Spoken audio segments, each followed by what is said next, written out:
Hi everyone, I'm Andy Stevenson and I'm currently working on an audiobook project, and in this video I want to show you how to make an amendment or a correction to a recording that you have already edited and mastered using Audacity, the popular free audio recording and editing app. So how did this need for a correction come about? Well, let me just explain that the way I work when narrating an audiobook is to record a chapter each day, or maybe more than one if the chapters are short. And I do all the reviewing, correcting, editing and mastering of the recording, and then I send the recording to the rights holder, in this case it is the author, and they get the chance to review it and tell me it's wonderful. But sometimes they ask for something to be tweaked because it isn't quite right in some way or another. So here the author has asked me to make a change, but how do I do that and ensure that it is slotted in seamlessly so that it doesn't sound as if the new piece has obviously been inserted afterwards? So I'm going to show you now. Okay, so I've gone into Audacity, I've loaded up the chapter that requires the change, and the author tells me it's a piece at round about 1440 in terms of the timing through the track. So let's just expand this track out. So I click the plus button. I'd already put the cursor on where I thought 1440 was. I've actually got to 1430. So let's just play the track back so that you can hear how it goes at the moment before we've amended it. That's what I was about to suggest. We can't allow him a single excuse to renege. We will win all of them. What are they? Okay, so where the character says, "We will win all of them," what are they?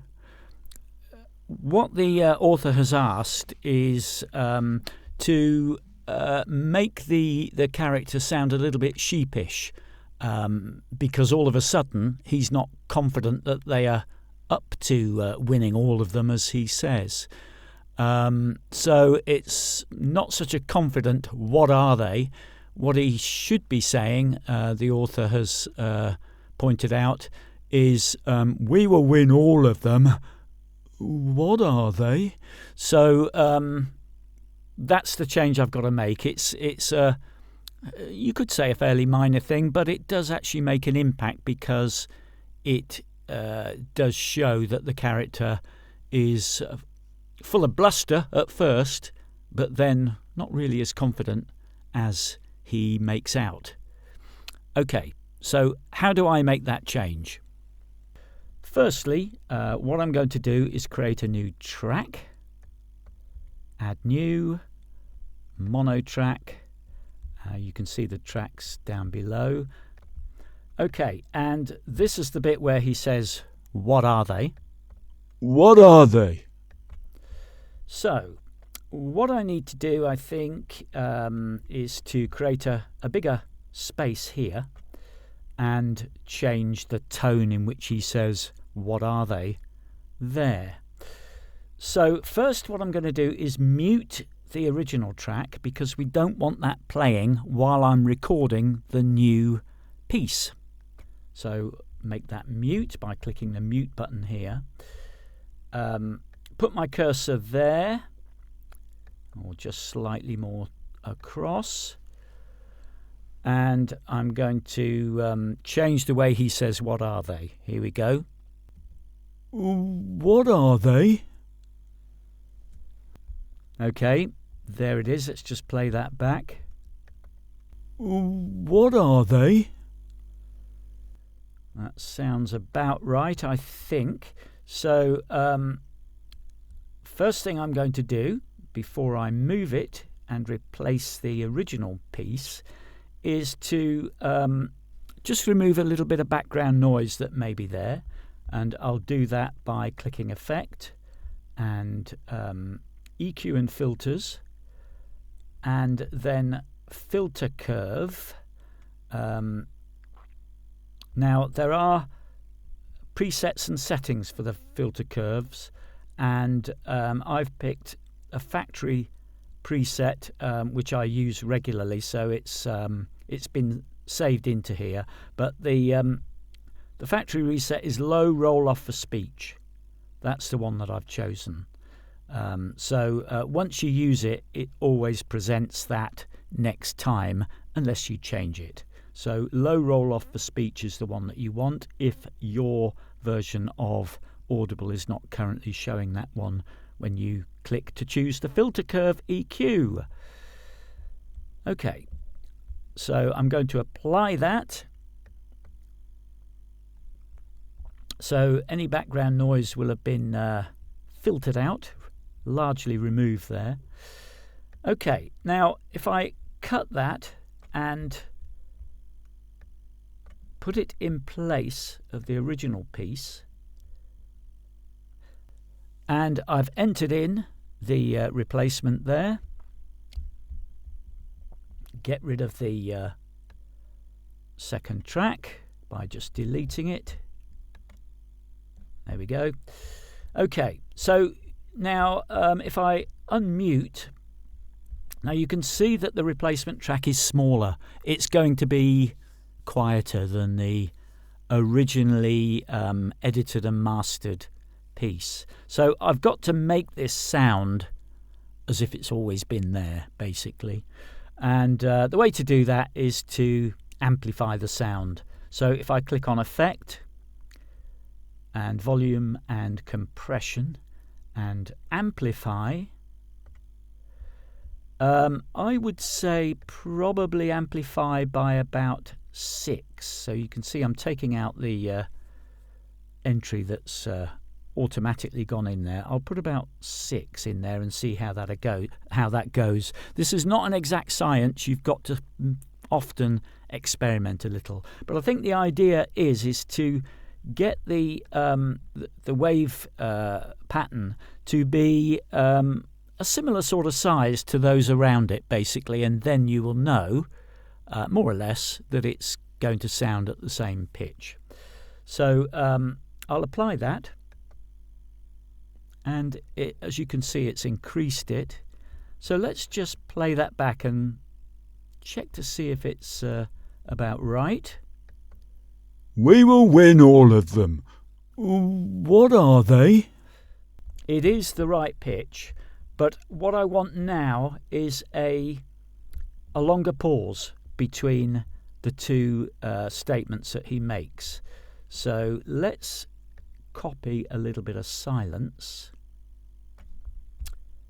Copy and plonk it in there. Paste. And we'll just cut that down a little bit. So let's play it again and see how that sounds. To renege. We will win all of them. What are they? Some are easy enough. That's about right. Maybe the pause is slightly too large. I'll just cut it down a bit. Let's try that again. We will win all of them. What are they? Some are easy enough. I think that's about spot on. So I'm now going to click File and Export Audio. And it's an MP3. And browse. I'm going to put it onto my flash drive, which is Toshiba F. There's the flash drive. And I'm now going to save this as the original name of the file. And it will ask me if I want to replace the other one once I click Save and then Export. There we go. It already exists. Do you want to replace it? Yes. And there it is. saving as we go. Okay, so that is how to slot in a correction without it sounding as if it has been slotted in. Sounds like a seamless introduction of that phrase. And now I will close down Audacity.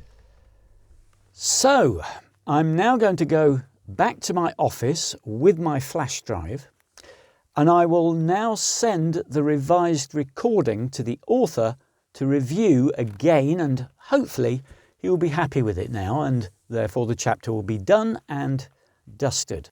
And by the way, because most recordings are quite large files, I don't just email them as attachments to the author. I either upload them to Dropbox or I use a shared OneDrive folder. Make sure that you save the new version accepting the prompt to replace the old version before you upload them to Dropbox or your shared folder. Otherwise, the author will say, "Thanks, but this is no different." And by the way, for much more detail on the whole audiobook production process, check out my video series on this channel called The 6 Steps to Successful Audiobook Narration and Production. I've put those videos in a playlist, and I've put the link to the playlist for that series in the notes to this video below. So, I hope this video has been helpful. Please click the like button if it was, and please subscribe to my channel, it's free of course, for more tips and advice on voice acting skills and audiobook production techniques. And if you have any questions, please post them up in the comments below, because I will answer them all. So thank you for watching, and see me again soon. Bye for now.